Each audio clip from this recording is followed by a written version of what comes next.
23শে March 1931। ইতিহাস এই দিনটাকে মনে রেখেছে, কিন্তু আমরা কি সত্যি বুঝেছি এই দিনের অর্থ কি? আজ শহীদ দিবস।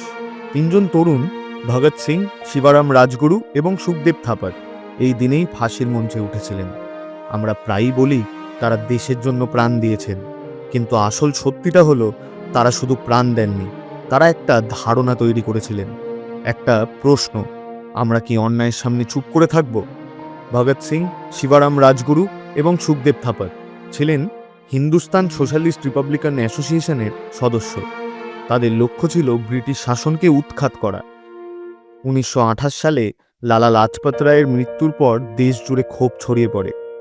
সেই ক্ষোভকে শুধু রাগ হিসাবে না রেখে তারা সেটাকে রূপ দিয়েছিল কর্মে। ভগৎ সিং আর তার সঙ্গীরা ব্রিটিশ অফিসার জেপি সন্ডার্সকে হত্যা করেন।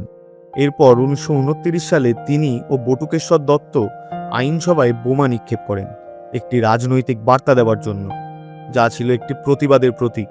কিন্তু গুরুত্বপূর্ণ বিষয়টা হলো তারা পালিয়ে যাননি, তারা নিজেরাই আত্মসমর্পণ করেন। তারা চেয়েছিলেন তাদের বিচার হোক, আর সেই বিচার মানুষকে ভাবতে বাধ্য করুক, কারণ তারা আদালতকে বানাতে চেয়েছিলেন একটি বিপ্লবের মঞ্চ। তারা জানতো এই পথের শেষ কোথায়, তবুও তারা থামেননি। 23শে মার্চ 1931 তাদের ফাঁসি দেওয়া হয়।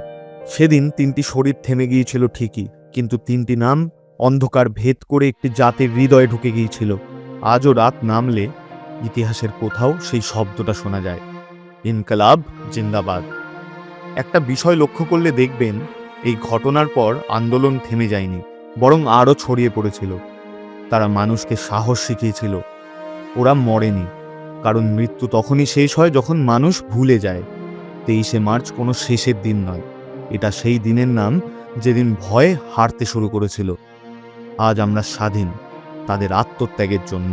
গপোলেটস প্রাইভেট লিমিটেডের তরফ থেকে তাদের জানাই নীরব শ্রদ্ধাঞ্জলি।